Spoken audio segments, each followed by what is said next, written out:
You're listening to the Clutter Fairy Weekly, a weekly webcast and podcast brought to you by the Clutter Fairy in Houston, Texas. If you'd like to participate in one of our live webcasts, please visit cfhou.com/weekly. You'll find a calendar of upcoming webcasts, as well as instructions for joining the Zoom meeting via the app or by phone. We'd love to see you. That URL again is cfhou.com/weekly. Now here's the weekly episode. Enjoy. Hi, Clutter Fairy fans. This is the Clutter Fairy Weekly for November 19th, 2024. I'm your co-host, Ed Gumnick, and I'm speaking with Gayle Goddard, certified professional organizer and owner of the Clutter Fairy in Houston, Texas. Hi, everybody. The Clutter Fairy Weekly is the webcast and podcast that digs deep into the clutter that piles up between you and the life that you want to be living.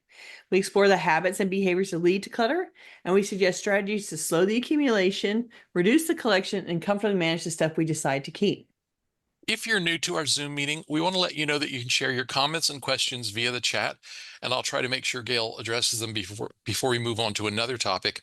You can also use the raise hand feature if you'd like to ask a question or make a comment yourself via audio or video. And we are also streaming the webcast live on Facebook, so you can share your questions and comments there, and I'll relay them to Gayle. We're going to start by talking about last week's weekly tittle, which was called Adjust Your Mindset. The assignment was to try an exercise aimed at shifting your mindset about some of the stuff in your home. Let's hear from our participants in Zoom and on Facebook. Who found a way to shift part of your mindset about clutter this week? Please let us know in the comments. While we wait for our live audience to chime in with tittle reports, I'd like to share a YouTube comment from the Driftwood Lover, who writes, I love when you answer our questions. Much as I appreciate and like the single topic focus, I appreciate the quick answers to isolated questions and issues. As relates to shredding, many libraries have heavy-duty shredders for public use. If yours doesn't, perhaps get involved with your library's friends group that runs the book sales. In our group, the book sale funds are used to buy nice-to-have items the library budget doesn't allow. I keep a small shopping bag, think gift-size bag, and when it's full, I shred it on my next library run. I've worked through my old files and shredded them a few years ago. Thanks for your kind feedback about our Ask Us Anything episodes. We're glad that you like them. I have fun doing them. It's fun. It's sort of like a popping me with questions. And so I think it's kind of fun. We do plan to keep them as a regular part of our rotation of topics because they really give us a chance to touch on the fine details of decluttering and organizing that don't really merit a full show. So those are great, and we appreciate them. And thank you, too, for your suggestion. In a way, your idea relates to the theme of the tittle, which was adjust your mindset. You successfully adjusted your mindset to stop thinking of a paper shredder as something that you needed to own and to start thinking of it as a shared community resource. So good for you for coming up with an economical and convenient way to manage your shredding. Also for doing it regularly in small bites, so it isn't an overwhelming chore, but it's a maintenance routine that you've incorporated into your regular life. And that description of you fill up the small bag, you go to the library anyway, and so you go to the library and you take your shredding with you, and you do that on a regular basis. And so you're constantly making use of the shredder at the library and getting that chore done as a regular maintenance routine that doesn't put you out because you're already going to the library anyway. So you came up with this great strategy to manage it ongoing, and good for you. And it was a great suggestion. Thank you. Claire reports, although I did not yet shift my mindset, I did think about it a lot. That's where you have to start. Exactly where you have to start, right? Connie says, went through all manuals and managed to get rid of 2/3. Took a while. Mindset shift to do this more often with all sorts of save for just in case. We all have stashes and piles of things we've saved for just in case. Right. And because when you put it in the pile, it's not old enough. It doesn't feel marinated enough for you to release it. And so, you have to circle back for it. Now things have marinated some more and they've, aged in place and they've gotten less important or feel less imminent or important to you what you're doing now. And so then you can release some more. And it does require circling back and going back through the pile. Especially if save for later is your default, I can't make a decision now solution, or it feels too soon for me to make a decision. And I think we all give ourselves that grace of, I can't, it seems too, I just did this. I can't let go of the piece of paper that's related to it. It must mean that I need to keep this piece of paper. And we all have to learn that we don't have to stall that decision and push it down the road, that we can make that decision sooner rather than later. And we have to have that experience of, I bought something, I have something, I did something, and there's a piece of paper related to it. And I don't have to keep it just because it's a new piece of paper. I can evaluate it now and say, there is no reason for which this piece of paper requires living in my house, and I can let it go now up front. And shifting your ability to make those decisions and trusting those decisions up front is something that we can all strive to do better to support our ability to manage the paper in the house. Well, and the clutter buildup tends to be mostly about deferred decisions. Mm-hmm. If you really start digging deep into it, most of it reflects one deferred decision or another. And so trying to cultivate the habit of making your keep toss decisions earlier in your process can save you a lot of headache down the road, Mm-hmm. and Absolutely. can save you from having to stare at a lot of stuff over and over and over and over and over again. Yeah, for a long time. Jane says, I've been reminding myself that keeping things others would consider trash just makes my place a dump. My home is actually pretty neat, but there are things that are trash and need to go.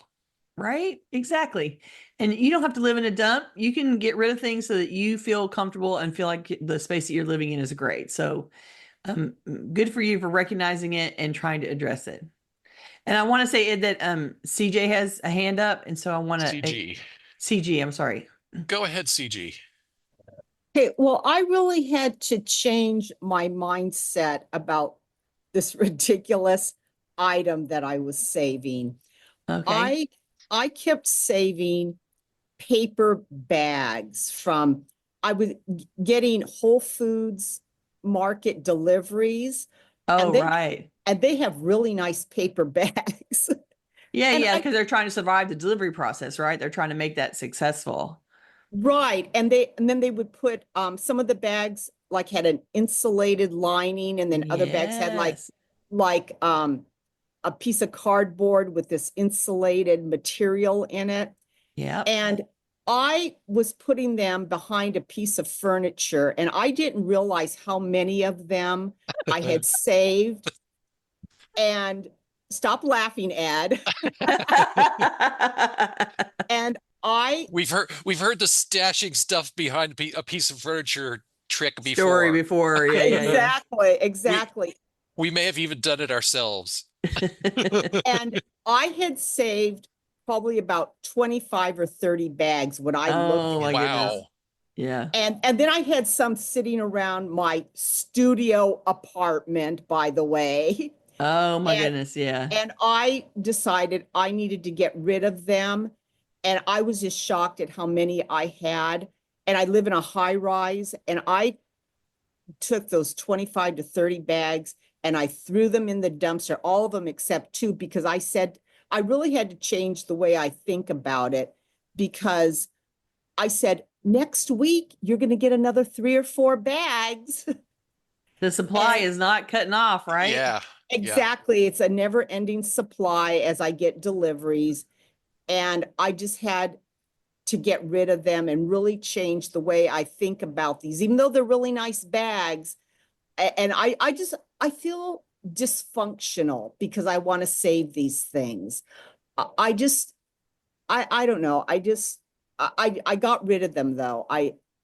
And good for you. Like, you're making a choice between, I can keep these useful things because they're useful, or I can recognize that my supply of these useful things is going to continue to grow every week. And I am not using them in my studio apartment. I don't have a reason to keep them and make use of them regularly at the same speed at which they're going to accumulate in the house. And so you don't need to surrender space to items that you can't use fast enough to keep the volume reasonable. And so you're making a choice that your studio apartment doesn't need that excess in it. And I'm proud of you for doing that. I think that that is you choosing you and your living comfort over, keeping paper bags. Like, of course, most of them are useful. Again, they can be reused, whatever. But if you don't have a reason to reuse them regularly, if you're in a studio apartment, you're probably not doing a bunch of donating at this point. If you had a bunch of donations that still need to go out the house and you could be filling them up with donations all the time and sending them on, then that'd be one thing. But if that's not what's happening for you, then great. You live in a high rise, so it's not like you can easily recycle them. And so you got to let them go, because despite their usefulness, and they were useful to get the groceries to you originally, now they're a problem. And so you need to let that problem go. And you did, and I'm proud of you. So yay. I know the people that are, partial to recycling are going to panic, but I think that it's important to note that even though that it's recyclable, it's not easy for her. Even though they're reusable, she doesn't have a need that equals her volume. And so getting them out of the apartment is more important than keeping them out of the dumpster. And saving them for the perfect solution. Yeah. Yeah. And with a volume of 3 or 4 a week, every week, unless you're making donations that are, you're using 4 bags a week to take donations out, you can't possibly use all those bags. And so accepting that is a true statement, and that this is your dilemma, the volume's coming in and you don't have a need for it to go out at that same rate. Therefore, the bags are just going to build and build and build and build and take away living space. And that is not acceptable. And you shifted the problem. And I'm proud of you for doing that. Good job. And thank you, CG, for chiming in. Yeah. Renee, who's with us on Facebook, says, first time here, changed mindset. I've been trying to get here for a couple of months. Then I think that I should be doing something else. As the thought that I should be doing something else has kept me away, but this is so helpful already. Oh, I'm so glad you made it. Yay. Yeah. We're glad that you made it. And don't forget, these all go on YouTube. So there's 300 episodes that you can listen to on YouTube anytime you want. So if you want to get more information, it's out there, baby. Okay, one more comment and then we should move on. Ginger says, I feel like my thoughts about clutter are constantly shifting from that's still useful, I may need it, it's not taking up too much space, to but it's just more to maintain. Clearer space helps clear my mind. Having just what we want and need will make it easier for us to age in place. 100%. That's exactly right. And, getting it out now while you still have the physical capacity to do it, super important, right? You don't want to wake up with a house stuff full of stuff and you can't move around that much anymore. It'll be too hard for you to manage. So good job that you're adding in your thought process and saying, yeah, this is not, I don't want to save this against, I might need it. I would rather have this space be more navigatable and more controllable for us. Good job. Keep listening. We'll keep tweaking you. We'll keep adjusting you how you think about it. That's our goal. All right, let's get on to our main topic. Many of us love to shop, and stores and online retailers with stuff to sell know how to push our buttons to make the sale. But our spaces get out of balance when we bring home more than we're using up, giving away, or discarding. Today, we're going to discuss the effects of consumerism on clutter and offer strategies for resisting the allure of consumerist influences to right-size your shopping practices. Since we're almost at Thanksgiving in the US and the adjacent holiday, a holiday in air quotes, of Black Friday, the shopping Olympics are about to begin. Black Friday kicks off the great consumption stampede that is the holiday season between Thanksgiving and New Year's. Many of us get caught up in our sense of obligations to the family and friends, wanting to give just the right gifts to our loved ones and coworkers, wanting to offer thanks and acknowledgement to customers, teachers, other service providers in our lives. It's a time filled with a lot of pressure to buy stuff to show people that we love them and appreciate them. We loosen our purse strings, we spend more money than we would normally allow ourselves to spend, and we generally act a bit recklessly around money. It's a gauntlet to run that requires a lot of extra focus to get through it without totally losing control of our finances. And if you're someone whose love language is gift giving and hunting down the perfect gift for the occasion is a passion, then this time of year is fun and stressful and expectations are really high. If you're a parent of small children, then the challenge is to provide a high gift box count without breaking the bank. I remember very clearly my niece and nephew running down and counting boxes to see who got the most boxes and to see how high the count was compared. Like, they remembered the box count last year and they wanted to compare the box count to this year. Regardless of your take on the holidays, it's always a lot of extra spending during this time of year. So let me give you some stats to support that idea. Get this, in 2022, so just 2 years ago, Americans spent 20% more on retail purchases in December than in December of 2012, so a decade later, a decade earlier. Yeah. Yeah. And 61% more than December of 1992, so 30 years earlier. 61%. Deloitte Touche, accounting firm, anticipates that consumers will spend an average of $1,778 on the holidays this year. That's a big extra financial hit for anyone's budget to basically spend $2,000 during 1 month. Any mature adult, I mean anybody over middle age really, knows going in that they already own so much stuff. They've already accumulated a lifetime's worth of goods in the space where they live, and adding more is just going to crowd out an already crowded space. At my age, it's hard to justify receiving things when I have plenty of stuff right now, and I don't need help from my friends making the stuff collection any larger. I remember very clearly as a young adult wanting to receive lots of stuff from romantic partners and my family at the holidays. It felt like receiving things from these people showed me that they loved me.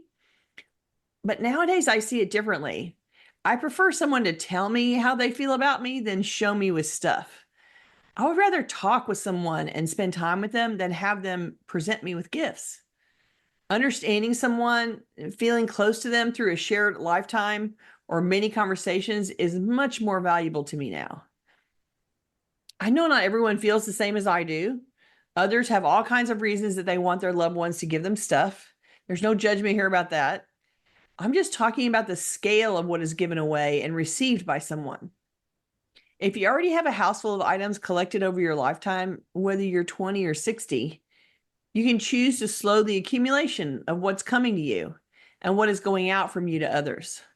Slow the accumulation is one of the lines at the top of the show. It's part of my intro. And this is the season to attempt to slow it down because it's the season when the volume spikes the quickest. If you're committed to slowing the accumulation in your own home, then now's the time to bring that desire top of mind and to shop accordingly. Also, let others know early before they start buying like crazy for you that you want less stuff and more time with them or more services that can be used. Anything other than a physical object to add to the house. Offering ideas of services or favors that you want to receive will help others shop for you, and you need to offer them those ideas earlier rather than later. Just know that the consumer culture is the loud counter voice that's trying to resist your efforts to change your shopping habits. Consumerism wants you to surrender your judgment, forget what you already own, and to forget the state of your financial resources and to buy it anyway. In this season of overbuying, you get to practice all of your resistance techniques. And here's some ideas to remember. Don't be swayed by the heavy sentimental advertising. You know those ads with the families in the snow with the new car covered with the big bow? Or the scene with someone receiving a gift and crying? They are placing ads that tug at your love of family and the spirit of the season, but it's all just to get you to buy more. Don't forget, they're painting this lovely picture of family with the express purpose of convincing you to spend money. Don't get swept up in the race to be the grandma that gives the most gifts by volume. I get that grandmas compete.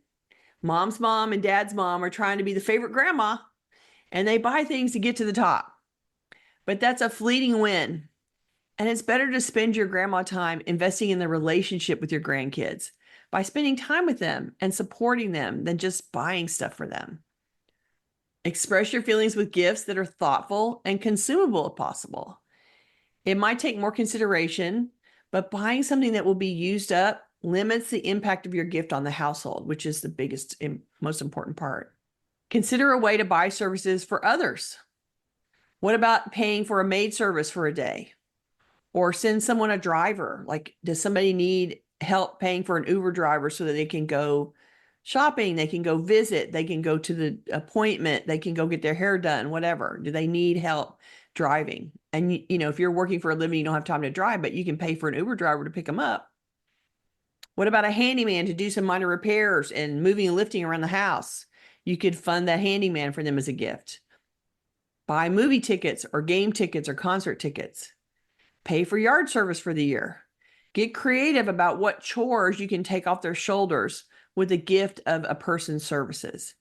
And, any adult that has a chore removed because you're paying for somebody to do it for them will be super happy with that. Lower the gift count per person. That's another one to aim for. My family's still struggling to learn this one. The grandkids are grown adults now. They're out of college. None of us need more things, but we each give the others more than one or two gifts. And it's truly silly now. And I try every year to dial it back some. Publish a list for the closest people in your life of the things you want to receive to guide their gift buying. Concentrate on where and what they need to buy. Give them information to buy what you want. Send them links or photos or phone numbers, etc. You should be doing this right now so that you can send it to them before Thanksgiving in case they head out on Black Friday to shop. You can give them some ideas and help steer them and help steer their list in terms of shopping for you. Try to remember you're not going to die if you get less gifts than last year, and your friends who need lots of gifts can survive even if you don't give them a million gifts as they prefer. One less gift is really not going to make a difference, but it'll make a difference in your pocketbook. Let's address some comments before we move on, because there have been lots of good comments. Okay. So, Linda says, existing mindset that needs emphasis over the holidays. If something new comes in, something of equivalent volume needs to go out. Festive food treats coming in, eat my way through the fridge in advance. Good point. Wanting to add a new touch of holiday decor, choose something old and tired to part with, and so on. That's absolutely true, because at Christmas time, you get this big influx. And then how we manage that is we tend to go put it away and we just add to the volume. And if you change your mindset to say, as I put this one thing away, I need to remove something else to come out because I've got a new item. I need to let go of an old item. And I think that's a good mindset to have as you are processing what you've received over the holidays and trying to incorporate it into your house. Can only be helpful. And if you consider no other area, take a good look at your pantry. If you have little jars of mustard, fancy mustard, or jams and jellies and preserved things, vinegars, etc., that you got for previous Christmases, get them out, use them up, throw them away, whatever seems appropriate. Right. Make room for the fresh stuff. And make it a game to try to use them, to figure out how to use them, to, break your routine enough to use them. Yeah. There's no point in keeping them if you're never going to break your eating routine to consume them. And so either you got to let them go, donate them to a pantry, or you need to get them out and try them and use them. M says, my shift in mindset is an extension of what I learned last week about making changes that reflect who I want to be rather than just reacting to the stuff around me. This makes everyday actions support the decluttered life I want. I've been tossing everyday clutter more easily. That's good, because you're comparing that clutter against the marker of this is what I want to be. This is where I want to be. This is how I want to live. And it doesn't fit that new vision. And so you're using that as a way to surrender things. Good for you. I'm glad. And that will be, you will find that that cumulative effect of comparing something against your future vision will help that vision get sharper and more in focus as you go. It'll be, and one day you'll wake up and it'll be like, oh, look at my surroundings. I feel great about all of it. And it is super comfortable and exactly what I wanted. And that will be the day that you'll be like, woohoo, I did it. In response to CG, who came on and talked with us, Jane Mm. says, a problem with saving anything paper, bags, boxes, etc., is a possible fire hazard. Mm. Spoken as a recovering box keeper. And also, you Insect know, insect hazard. insect Yeah. hazard. Yes. So in Vermin ha Texas, and mouse mouse hazard. house, right? Yeah, yeah. We have Mice love to chew up cardboard and paper. and like drill little holes. Yes, and the roaches in Texas are, you Oh, know, goodness. an inch long, and they like apparently the glue that's used on cardboard boxes, and so it is something that attracts them, and they use it as home and, you know, snack source. And so creating a pile of unnoticed paper in the corner of the room or cardboard is just inviting, you know, new roommates that you don't Yes. want.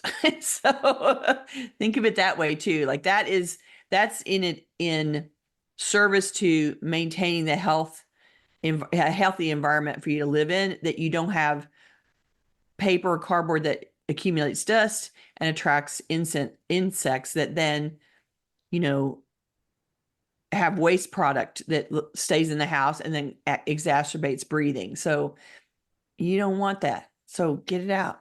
And one more point on the paper bags. Naomi says, if the zombie apocalypse comes, we will not fend it off with a surplus of paper bags. I love the you know, it doesn't pass muster as protection during the zombie apocalypse, which means we can let it go. I like that. I like that as a filter because really not much is going to pass that filter, and so I love it. It Yeah. won't help us, you know, deter the zombies later. And the thing about paper bags, and maybe even more so plastic, like the plastic grocery bags, is Yeah, they're a little good for a lot of things. They're not great for anything. that's true. Like you they're no good. You can't use them for long-term storage. You can use them to hold things for a short period, like donations. I think, taking stuff away to donation is the perfect purpose for them. Mm-hmm. But there aren't that many other perfect purposes. They're like I said, a little good for a lot of things. And And you know, they were designed to be cheap and easy to get your groceries out of the grocery store into the car, out of the car into the house, and that was it. And you know, even that, some of the things that you bring from the grocery store cut through the bags, break them. You know, like they're not strong enough to survive the transport, and so they're not super useful.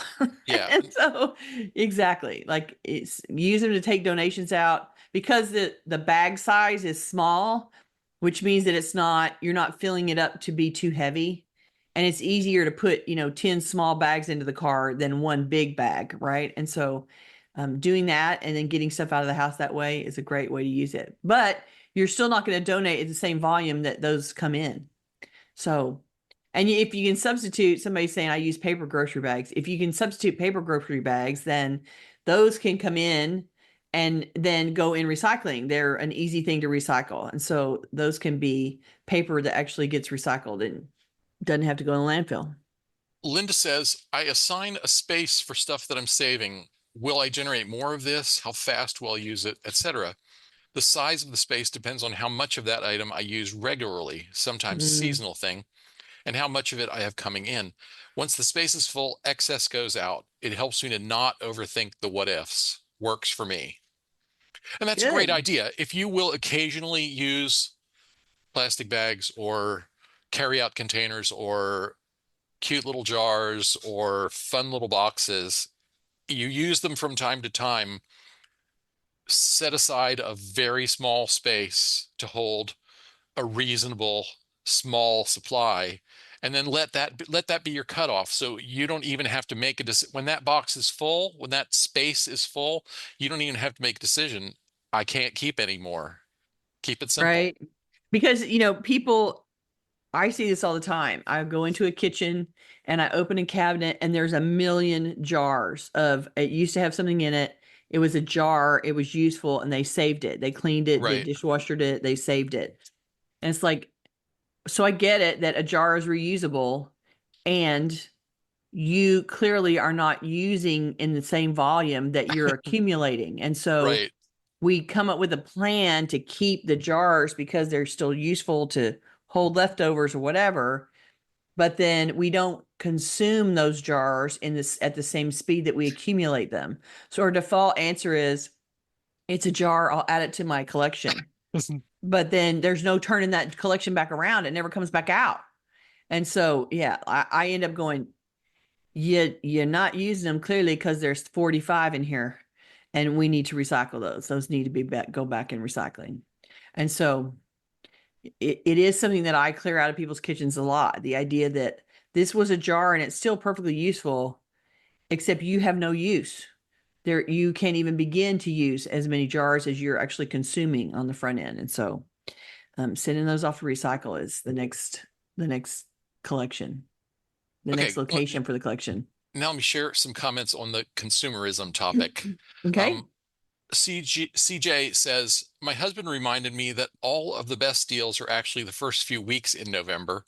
Stores want to clear old inventory, and then they raise the regular price to then be slashed down significantly to what is just actually a minor sale price on Black Friday. They're counting on people in general only checking those ads and thinking that they're getting a great deal since they believe the inflated original price. Of course, absolutely. It's all, it's all smoke and mirrors to get you to buy, right? And It makes you feel good about yourself if you feel like you got it on sale. And that's some bull. Sorry. ooh, My apologies. Sorry. we will bleep that. We'll bleep that. Okay. You know that is, they are lying to you. They are manipulating you and making it so that you can convince yourself to buy it, and they still make money. Like their bottom line, they're not losing money this season.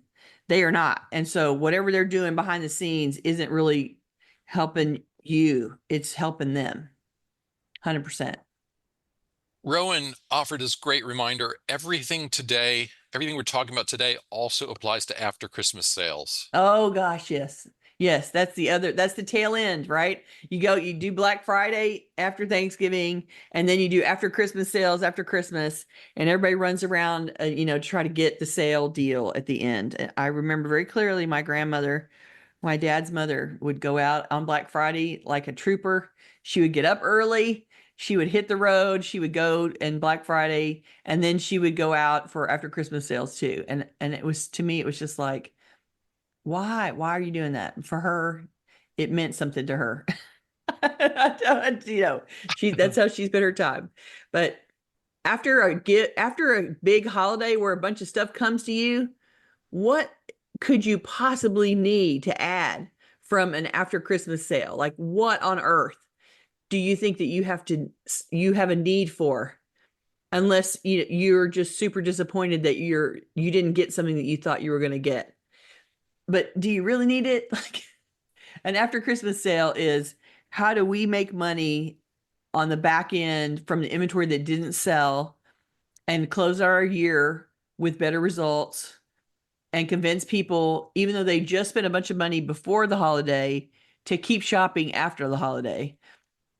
And again, it's all designed for them to make money. It is not designed for anything else other than that. Ginger says, I don't do a lot of shopping. I quit retail therapy shopping years ago. We assess needs and wants at the start of the year and plan those purchases or acquisitions throughout the year. That's a Cool. great discipline. Right? Lots of suggestions for less expensive or less clutter prone gifts. Catherine says, stamps, hair appointment, stationery or grocery gift card. That's a Eclair good one. suggests gift certificates for your labor, such as free mending card, free tea party card, free homemade dinner card. Oh, homemade dinner.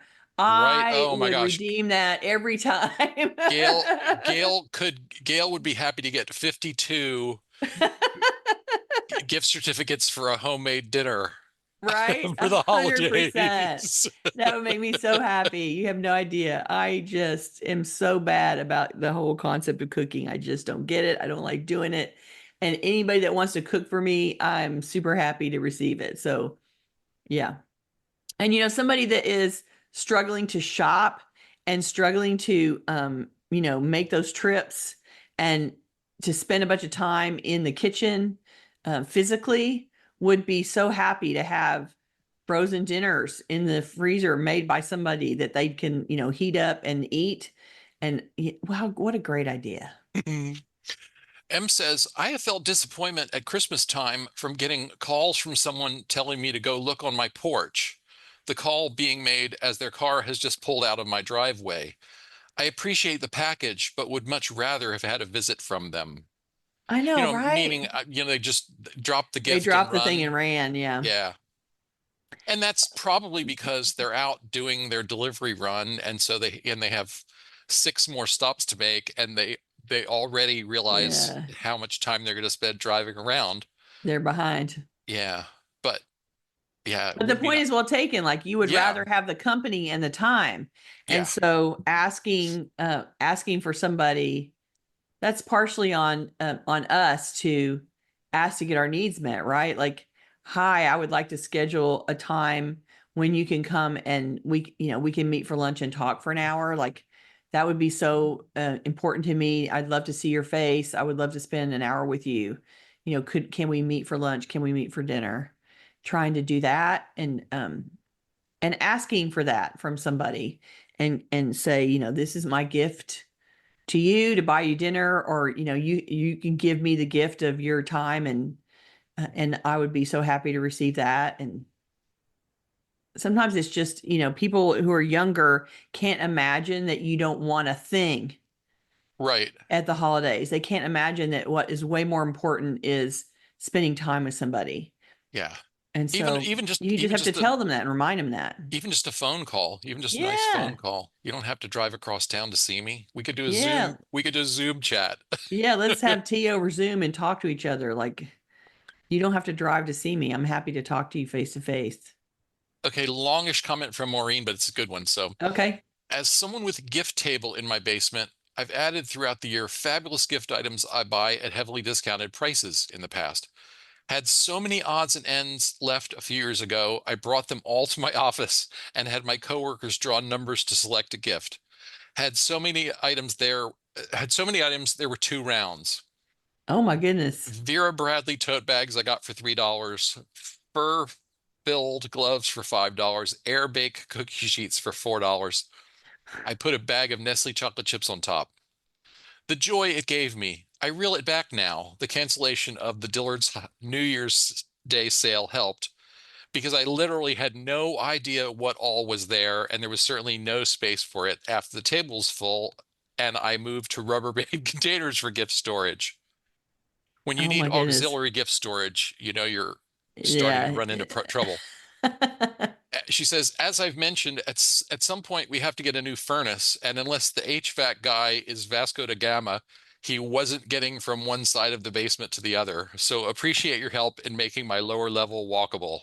There you go. Make it easier because you want the new furnace, right? And Right? and what a great idea to take, a whole bunch of stuff to work and basically do, here's my, you pick your gift, here's the collection, and make yourself happy. Like what a great idea. And at an environment like that where there's so many people, then it makes it easier for you to give that stuff away. And so I appreciate you thinning the herd. That's definitely the definition of thinning the herd. You thin the herd in a big way. So good for you. That was a good story. Thank you. Okay, one more comment, and then I'll let you get back to prepared content. Naomi says, Okay. I have a little jar of homemade pickles sitting in the fridge, aiming for a Guinness Book of Records for age.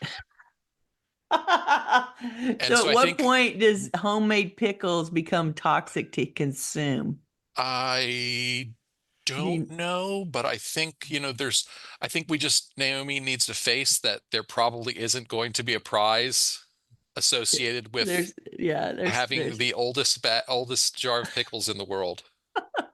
and I get it, homemade food seems like it's sacrilegious to throw it out. And so you definitely have to get in there and try it and open it and taste it and see if it's still edible. And if they're no longer edible, you can apologize in your mind to the person that made it and move on. Like they don't need to stay in there and win the oldest saved homemade food ever award. They don't need to get that award. Oh my gosh. Okay, one more comment. I changed my mind. M says, Okay. I use paper grocery bags to wrap presents. That uses up the stash. No, there you go. That's a great idea. My sister has done that, and she's even dolled them up by making. Have you ever done potato prints? Oh yeah, back in the day, right? You slice a So potato she in half and decorates then them, yeah, and make a stamp carve out of a it. stamp, and then stamp. You could stamp all over it and have lovely homemade wrapping paper. Right? What a great idea. She's But very creative please, like that, your sister. disclaimer, do not use this as an excuse to start accumulating more paper grocery bags than you're already accumulating. Right. Trust that you have enough to start with. But I Right. like the idea that you found a way, like it's paper, and so you're using it to wrap, and what a great idea. Okay. Let's go back to where I interrupted you. Okay, so the last thing that we're going to offer is that Ed found this great article about consumerism, and the article contains signs that you're excessively consuming. So I wanted to share the signs with you and see if you recognize yourself in any of these, and hopefully give you sort of a reminder of these as you start the season. So the first sign that you're excessively consuming is that you buy more than you planned. If you leave with a list and a plan, and you always come home with more than the list and the plan, there's a sign that you're excessively shopping. You can make it a game to buy exactly what's on the list. Like this is a gamification of shopping that you can do.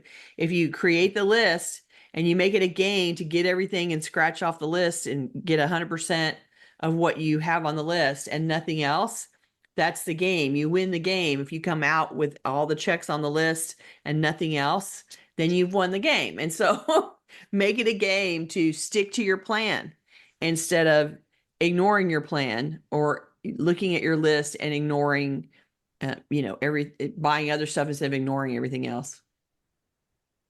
Another sign is that you accidentally buy things that you already have.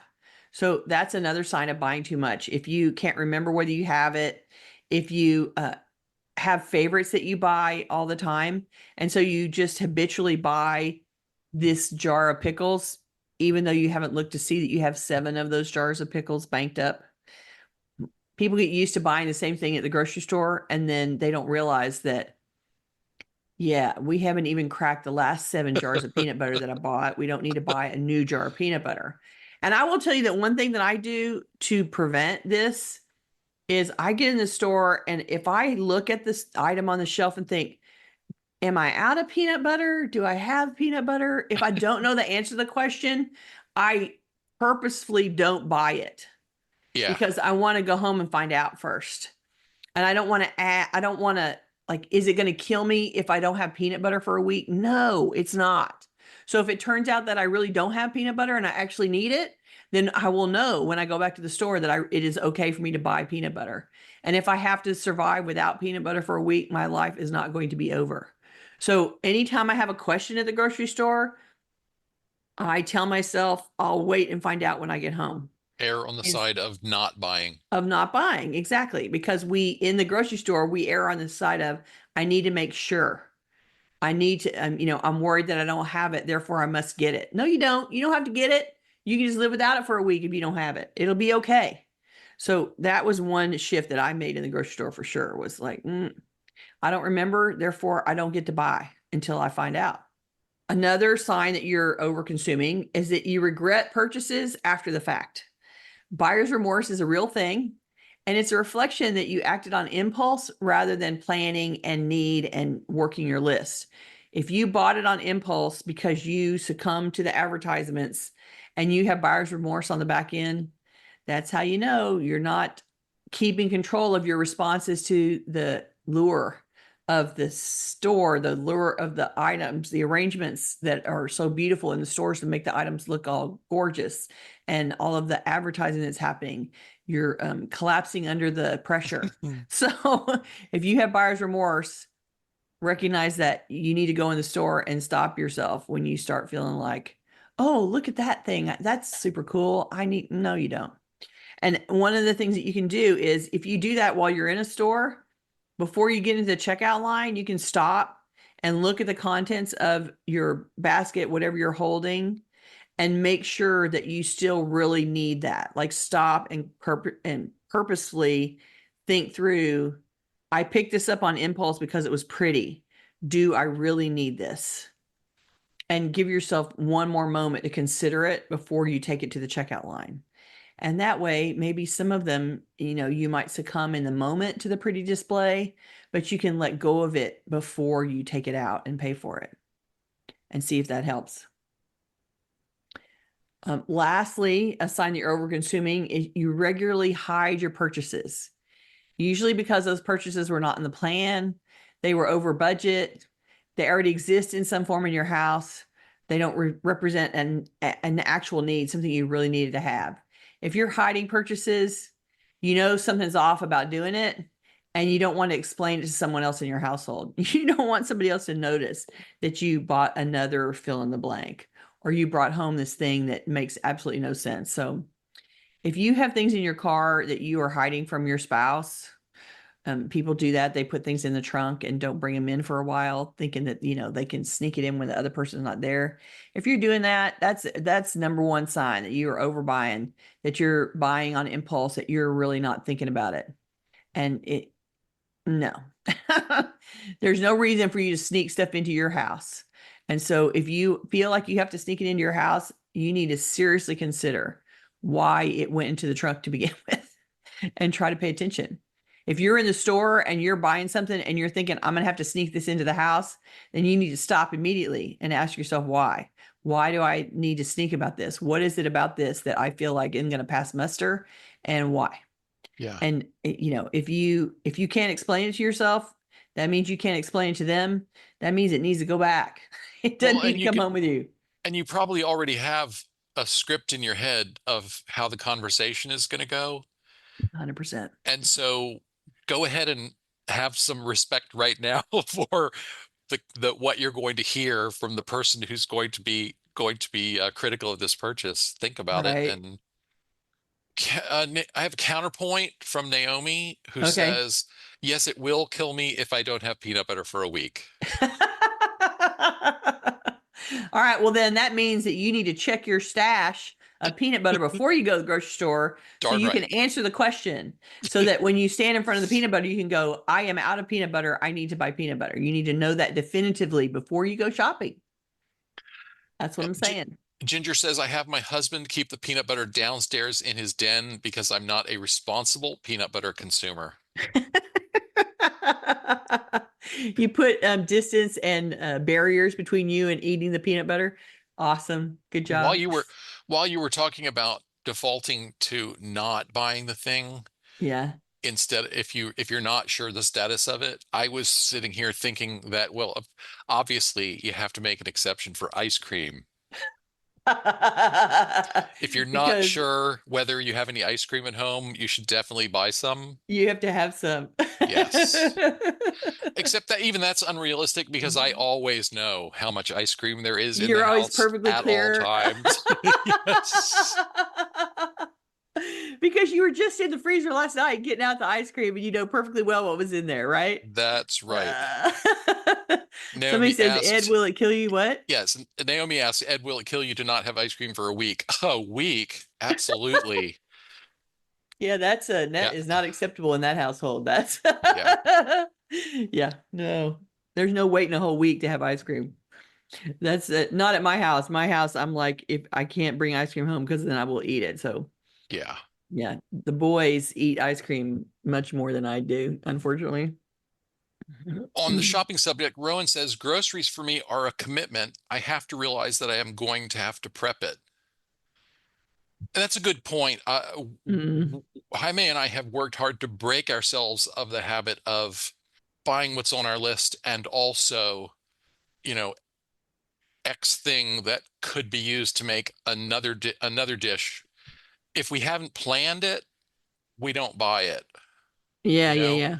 Because the trouble with the impulse purchase is you think I've got everything I need to make chili, and so you buy the meat that you need to make chili, and then you get home and realize, well, except that I would like to have some fresh peppers, and I would like to have this particular kind of beans if you're from the chili with beans regions of the world. Um, and so I think it's an area where you have to be very intentional if you don't want to overspend and create waste.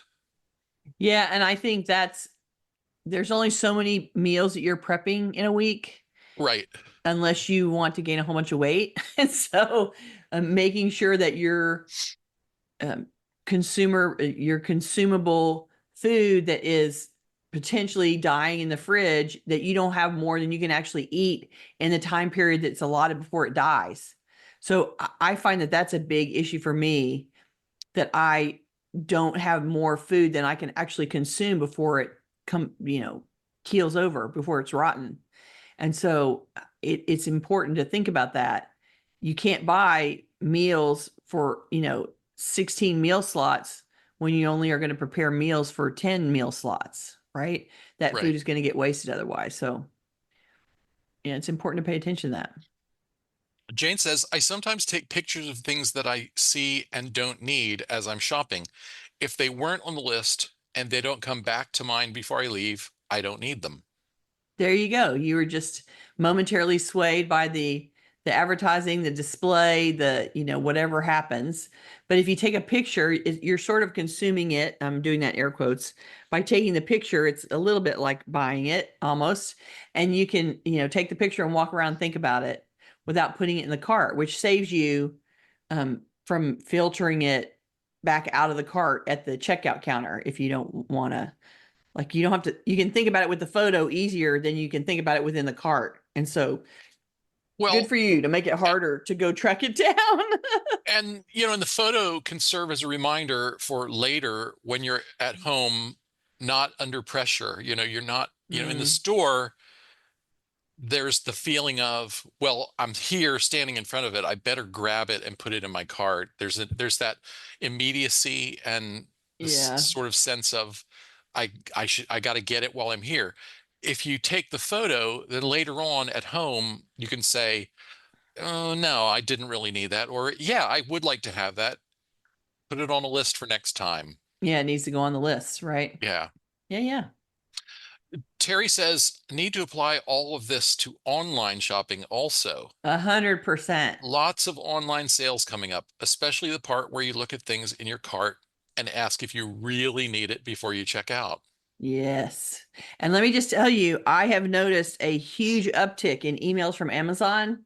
Like, they know what's coming and they are prepping you for the season, and you're going to start getting all kinds of advertisement from, you know, hey, don't forget, Amazon is here. You can shop online. It's going to be easy. Here's the great things that we're preparing for the holiday season. Like, they are tapping into you right now, trying to get you focused on them.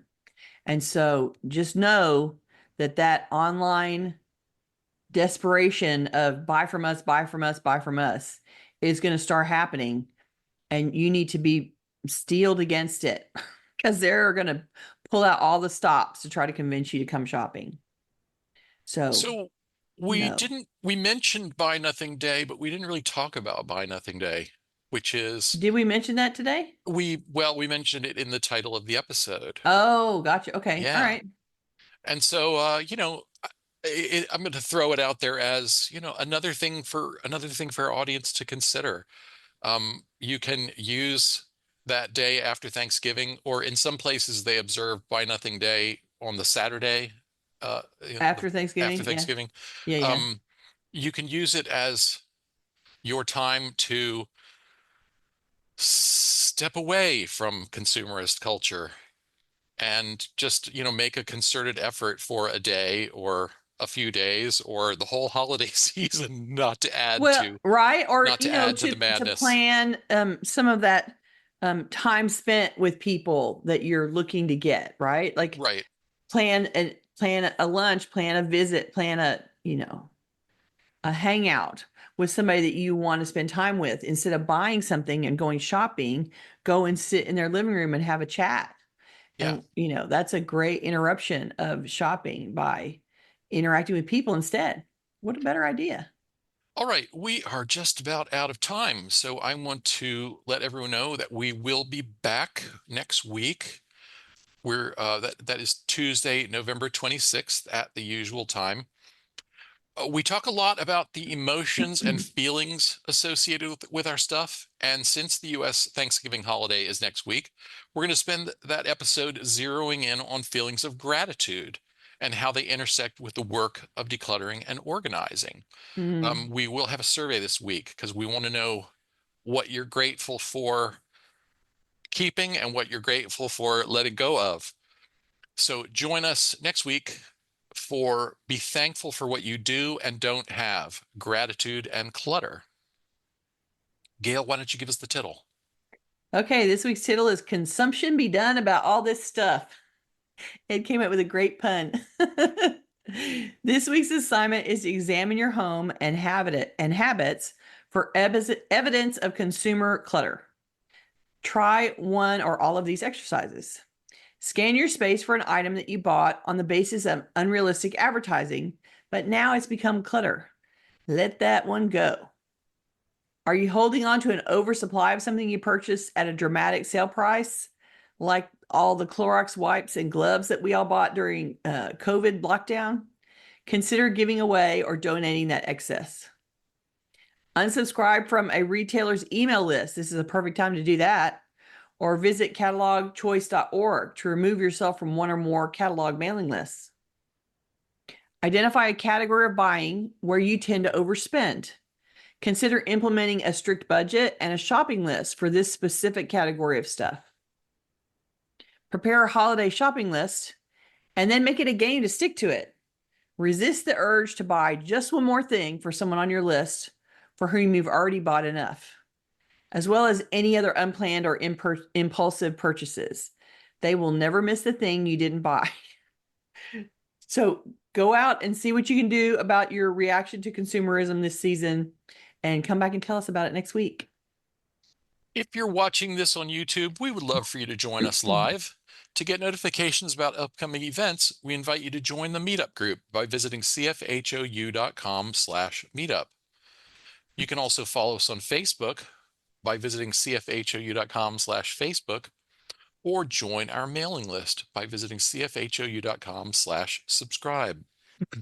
We love to hear from our audience, so please keep your questions, comments, and topic suggestions coming on YouTube, Facebook, or anywhere that you find us.